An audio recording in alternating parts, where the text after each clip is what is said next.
fit a Turbosmart plumb back or dual port CBV to Focus RS Mark 3. 4mm Allen key, 5mm Allen key, pair of pliers, 90-degree pick, side cutters, Phillips screwdriver, torque wrench, 19mm socket, T30 Torx bit, sharp knife, 8mm spanner. You want to put the car up in the air, either obviously with a hoist or Jackson axle stands, making sure everything's all safe, and you want to pull this wheel off.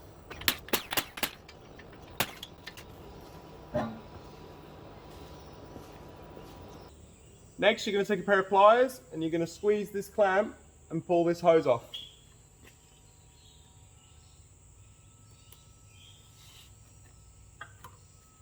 Tuck it up out of the way.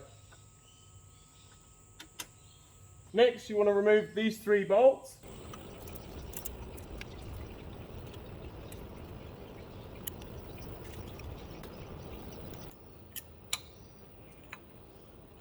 Take the valve out, making sure you get the spring and the diaphragm all down together.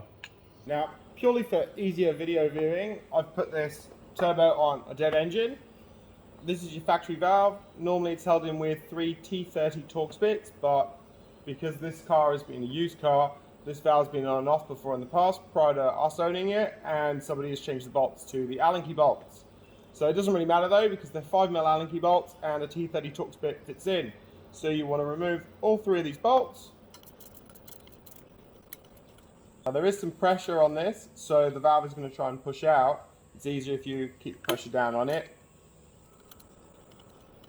And fully remove the valve with its spring and the diaphragm. Want to ensure that the flange is completely clean, there's no debris, no oil, everything's lovely. You want to take your new valve, be it the plumb back or the dual port. This one's the plumb back. You want to make sure your outer O-ring is secure, your inner O-ring is secure. And if you look at the valve, there's this machine section here. So this machine section must be facing the machine section over on this side. Just want to offer it up. Take your new Allen key bolts, which is supplied with the valve, and bolt it up. Now you want to nip these up, just finger tight.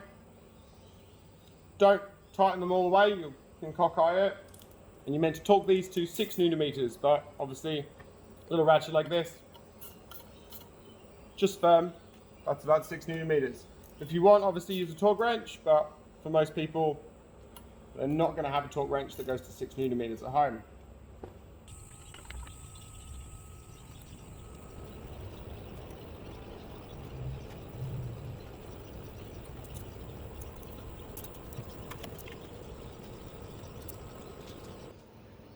Grab your pliers again, and that back line we first took off, we want to pop that back on.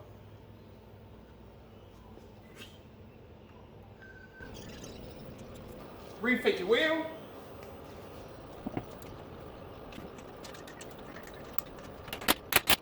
Put the car back down on the ground. Torque your wheel nuts to 135 Nm.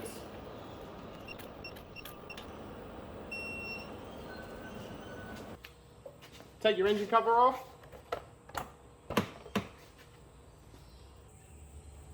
Now we want to take this vac line off here. So we're going to use our pliers, we're going to squeeze the clamp. Now this solenoid is plastic, so if the line doesn't just pull straight off, you want to take yourself a 90-degree angle pick, and you just want to slip it on behind it, work it round to break the seal, and then the hose will come straight off. Next, we're going to take the length of vac line that gets supplied with the kit. We're going to measure it to about there, and we're just going to chop this end piece off here with a pair of side cutters. Then you want to take your supply blanking plug, slip it inside the bit of hose that we just cut off.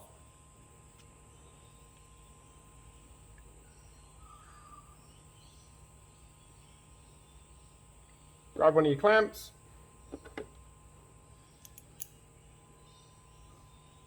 Put that over the end and secure it. Grab another clamp. Pop that over the hose, and then we're going to put this onto that.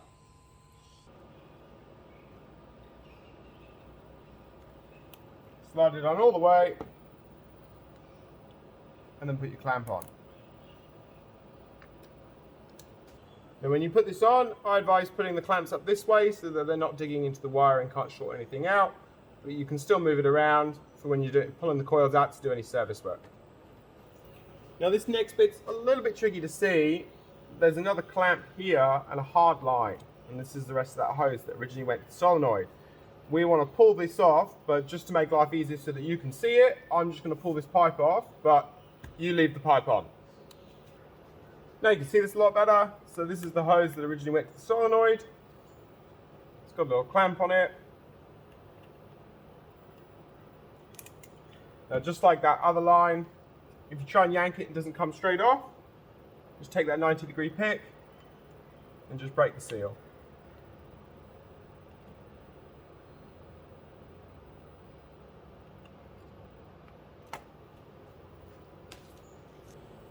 Take that same bit of back line we cut off a piece off from before and slip it over the end. Take one of your clamps, you want to slide it on all the way.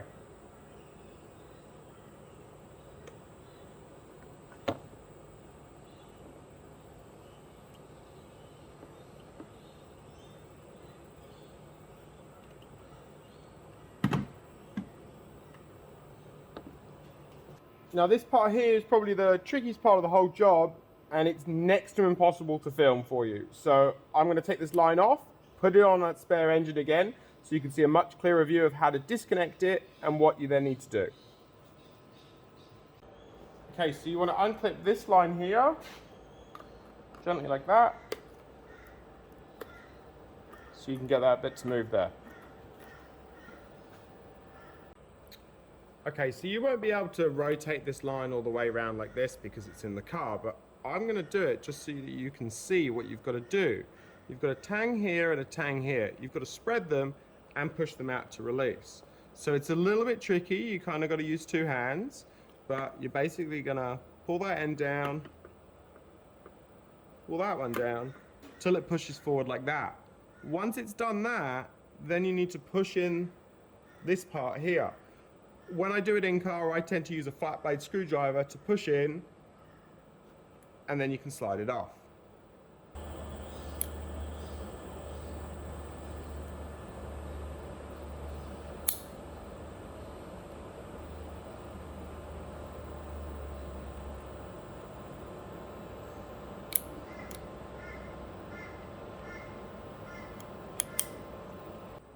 Okay, now we're going to fit our nipples and blanking bung to the boost reference adapter. You want to put a bit of sealant on, some Loctite will do. You just put a little dollop on, and you can kind of spread it between the nipples. You just want to get that all the way around. They are tapered, so they will self-seal, but it's just advisable to put a little bit of sealant on, just in case. And then same with the little blanking plug.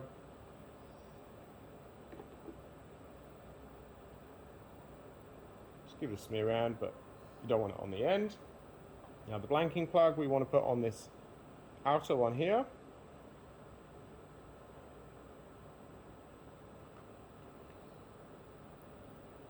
And then a nipple. And then the other nipple.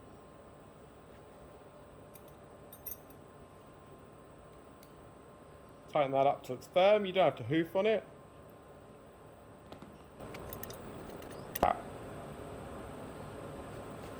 Now, refitting this onto here, the idea is this slides all the way on, the clip then goes in, stays this side of the retainer. There's a rubber seal in there, so it is quite firm. If you just try and shove it on, it's just not going to happen for you. So you want to put a little bit of lube on this, some silicone spray. I wouldn't use WD-40, just a bit of silicone spray or even just some spit on it will do just fine.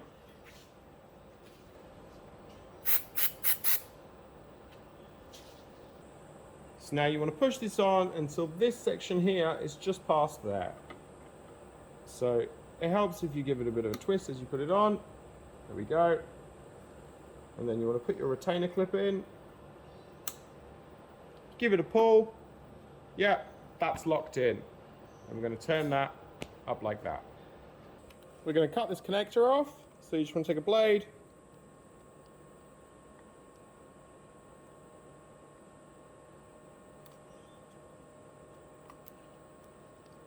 sometimes you've got to cut the other side as well, just to give it a little bit of extraness.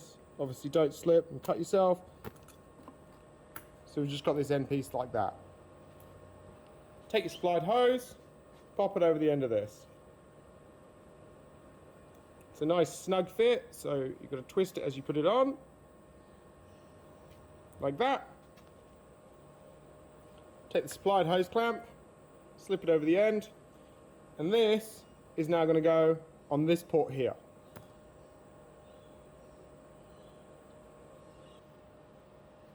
Clip our line back in, and then fully tighten up this hose clamp. Then we're going to take our vac line from the blast valve that ran across the front of the engine, and we're going to connect it to that.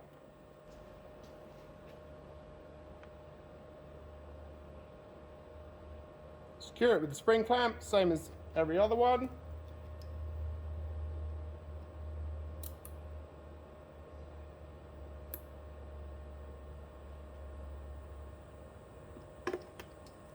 Now we'll route this vac line nicely.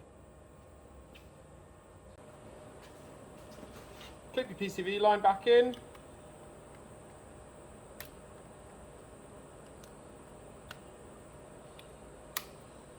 And now this vac line, you want to basically route it along the PCV line and cable tie it neatly so it all goes in.